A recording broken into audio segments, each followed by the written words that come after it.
Muntik magkasuntukan sina Onwobere at Cliff Hodge. Grabing asaran yon mga idol, hindi umubra ang drama ni Christian Standhardinger. Masyadong pisikala ng Game 1. Grabe ang frustration ni Coach Tim Cone sa Ginebra Boys. Halimaw mga idol ang super rookie ng Gene Kings. Grabe yung hype ni Scottie Thompson sa late run. Tuwang-tuwa pa ang Never Say Die fans. Barangay Ginebra versus Meralco Bolts dito sa Game 1 ng Best of 7 series ng PBA Semifinals.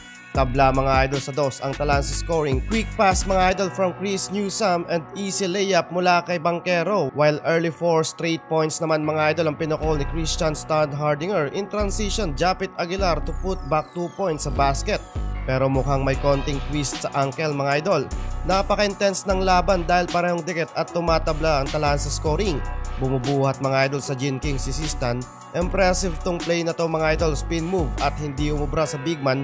Sumabay pa ang dalawang bantay. Halfway ng quarter na itaas ng Meralco Bolts sa 4 points ang lead sa game. Antonio Caram for 3 of 4 3-pointer na so far ang naipasok ng Meralco Bolts. Pero nakapag small run ng Gene Kings kaya naibalik at naitabla na naman nila sa 19 points ang scoring. While sinasistant at Aguilar mga idol ang gumagawa para sa Ginebra. Hanggang nagtapos ang first quarter, tabla sa 22 ang talaan sa scoreboard. So far 8 points and 5 rebounds na para kay Japit Aguilar. Ang video na to ay hatid sa inyo ng 1xBet. Habang nanonood ka ng mga laban ng basketball, mapa NBA, PBA at iba pang liga ng basketball sa buong mundo, ay pwede kang tumaya dito at manalo ng limpak-limpak na papremyo. Kung gusto niyong tumaya at gumawa ng account ay i-click lang ang link na nasa comment section, gamitin ang iyong phone number or email at ilagay mo na din ang ating promo code na JLTV1X para sa mas mataas na tsansang manalo. Maaari ka ding makatanggap ng 6,000 pesos bonus sa una mong deposit via GCash o ibang cash-in method. Hindi lang sa sports pwedeng tumaya, meron ding esports at iba pang game. Paalala lang mga idol, keep it fun and gamble responsibly. Second quarter, maganda ang bukana ng game para sa Ginebra. Gumawa lang naman sila mga idol ng 6 points. 4 na puntos dyan mga idol ay nagmula naman kay Sistan. X-factor naman sa kabila si John Quinto.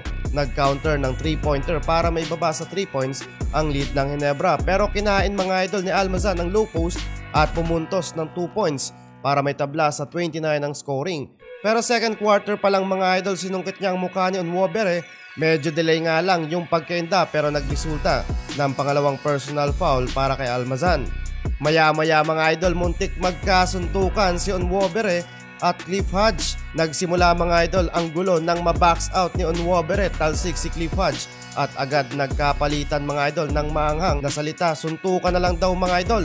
Pero nagtapos ang first half, hawak ng Meralco Bolts ang game, 40-41, double figure na mga idol para kana Japit Aguilar at Christian Standhardinger. Second half mga idol ng third quarter na outscored ng Meralco Bolts ang Ginebra, kaya grabe mga idol yung frustration ni Coach Tim Cone sa nangyayari. Samantalang second to the leading scorer si Chris Newsome sa third quarter. Hakot award mga idol offensive rebound at pumesto beyond the arc and he gets the 3-point. Pero nagbubuhat din mga idol ang super rookie ng Ginebra na si Ralph Koo. Explosive 4 of 5 beyond the arc na. Ginebra taking the lead sa third quarter 61-73.